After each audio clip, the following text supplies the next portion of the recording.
Not sure if you noticed it this morning, but the once mighty Bitcoin briefly traded below 90,000 this morning. In fact, Bitcoin, last time I checked, had given up all of their 2025 gains. I'm curious, do you think this is signal or noise? Is Bitcoin moving first and other assets to follow? Is this just a one-off of big whales selling? I'm curious what you all think, right? Because whether or not you are invested in Bitcoin, Bitcoin is invested by lots of people. And we've seen increasingly wide range of folks coming to play. So I think there is signal somewhere in this. Is Bitcoin just the easiest asset to sell, right? It trades 24/7 as people raise liquidity. Is this a sign that risk on is clearly risk off? Is this a sign that there's something lurking below the surface? Just curious, what do you all think? I know some of you trade and own Bitcoin. Some of you think it's a scam, but I'm curious, what do you think it means going from what, roughly 126 to sub 90K? What is signal? What is noise? Just curious what you all think. Moving on from that, we did get some earnings that I was looking forward to this morning, specifically Home Depot. And frankly, it was ugly. Home Depot's did exceed revenue targets, but missed on earnings. It missed on earnings for the third straight quarter. That is not a good trend. Basically, according to the CFO, homeowners have a deferral mindset. Basically, delay, delay, delay. And not only did Home Depot miss, but they also cut their full year guidance. Folks, if you don't know anything about Home Depot's business, they really count on what's called housing turnover.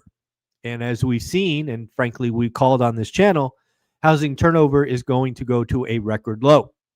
It used to be 8 years, now it's closer to 12, and it's probably going to 16, meaning we are staying put longer.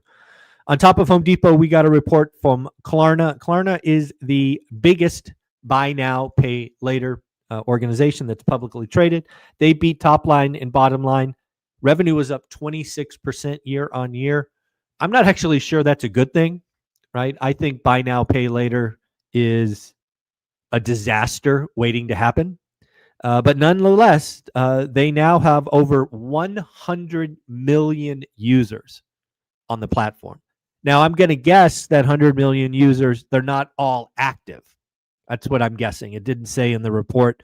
But yes, 100 million users have used Klarna for buy now, pay later. Again, wild for me to think about. I do want to take a moment to celebrate just for a moment. We have now over 500 members in school, which I am very proud of. Last time I checked, we had 502. Let's congratulate Eric, Wayne, Jason, Catalina, Harold, Luke, Christy, Matt, Steve, Ashley, Paul, and Anthony. All of you joined in the last 24 hours to push us over the mark. So I want to thank you. Again, we have a very important call tomorrow at 4 o'clock Pacific with Jason and Ty. We're going to talk about getting rich in 2026. What are the moves? What should you be doing in this housing market? What should you be doing to get ready? I could not imagine a better panel of nearly 80 years of experience in the game. So again, you're going to get Jason and Ty and myself tomorrow at 4 o'clock. The meeting, the Zoom link is in school. Just look on the calendar. Make sure you introduce yourself, all of that good stuff. And also, as a bonus, I will be adding my $99 Get Your Money Right course probably over the weekend, because it does take a lot of files I have to download and move over, but it will be in school and it will be free. No upsell. I'll probably put it at level 3 just to make sure you're active in the community. But again, no cost.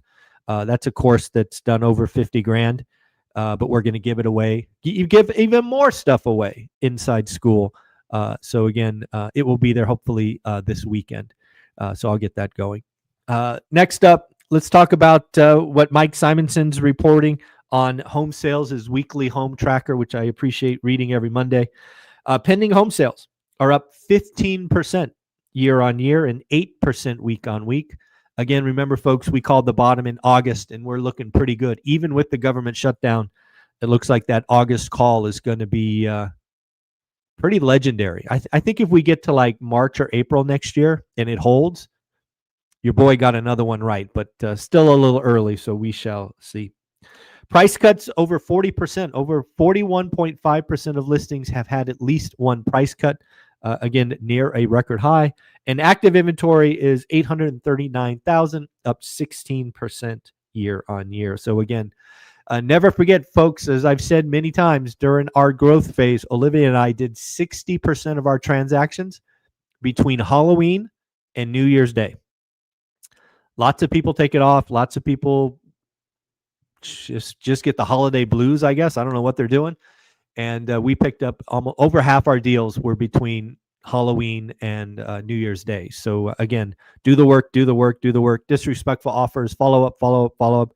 This is the time to shine. When everybody is in holiday mode, you crush it. And oh, by the way, some sellers need to sell this year. So use the end of the year as a time pressure so you can get better deals, better seller financing or whatever it is. You're going to start to hear more and more about delinquencies from the doomers. Doomers talking about how 90-day plus is a record high. Student loans, 14.3%, record high. Auto loans, 3%, highest since 2010. And credit cards, 7.1%, highest in 14 years. What does this all mean? Again, folks, never forget that we delayed, frankly, pain during the pandemic, extended pretend. It's just we promised student loan forgiveness. So again, this should not be a shock that we got a lot of junk to clean out in the system. These likely will go higher, and then they'll reverse because again, once you clean out the junk, you've only got to do it one more time, or you've only got to do it one time.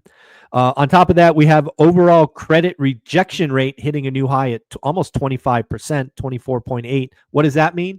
It means about 1 in 4 credit requests are declined. So again, the system is working as far as I am concerned. We did get some more Fed speak. Fed President Waller, weakening job market warrants rate cut. I don't know, sir. It sounds like you and Fed President Moran are kind of both jockeying for the head job.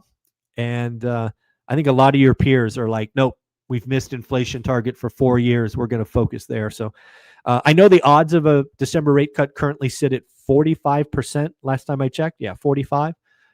I don't think you're going to get it unless I think it's Thursday's jobs numbers are really bad. So we'll see Thursday morning together. Peter Thiel, his hedge fund dumps NVIDIA stake, and cuts his Tesla position. Don't know what that means. Don't know if he's moving the capital somewhere else, but I do think it's interesting to see a big hedge fund dump their NVIDIA investment. I don't know. Don't know if that means anything, but certainly does. Also, folks, don't forget today's Tuesday, 4 o'clock, we're going to go live with the Lumberjack, 4 o'clock Pacific. We're going to kind of pick up for our boy Dion, who's I think on an airplane right now, traveling to the wonderful country of Thailand. So he's going to go scuba dive and whatnot. So again, Dion, we got you. We will talk to everybody at 4, and we will see you there today. I do find it odd that inflation mentions on earnings calls have fallen 88%.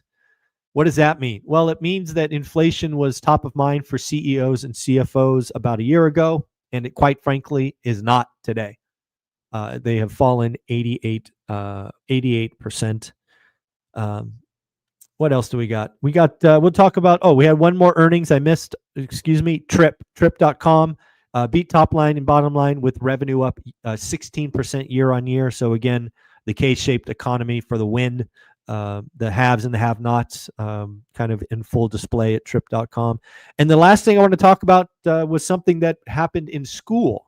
John, one of our school members, actually created a Three Amigos advisory board. So he took content from Dion, myself, and Matt, and asked ChatGPT to create the advisory board, and then fed it a series of questions. And I thought ChatGPT's answers were a fun read to see what the three of us had to say about different situations. So again, a lot of creativity out there, a lot of people moving in the same direction. I hope to see you inside school. Again, you've got about 24 hours. You can still join and participate in tomorrow's Get Rich in 2026. Again, it's $20. Come in, ask questions. You'll get Jason Pritchard, TYLG, or Ty, and myself. And again, here on YouTube, you're going to get Matt and I in about, I don't know, what is that? 9 hours or so. So again, hope you have a great day. That is the daily financial news. Don't forget to check out Steadily. If you are a landlord, you owe it to yourself to get the cheapest insurance with the best rates the best coverage at the best rates. So give them a shot. See if they can help. If they can, they can. If they can't, they can't. Just give it a shot. Thank you, everybody. Have a great day. We will talk to you later this afternoon at 4 p.m. Pacific. Matt and I going live. Thank you. Bye.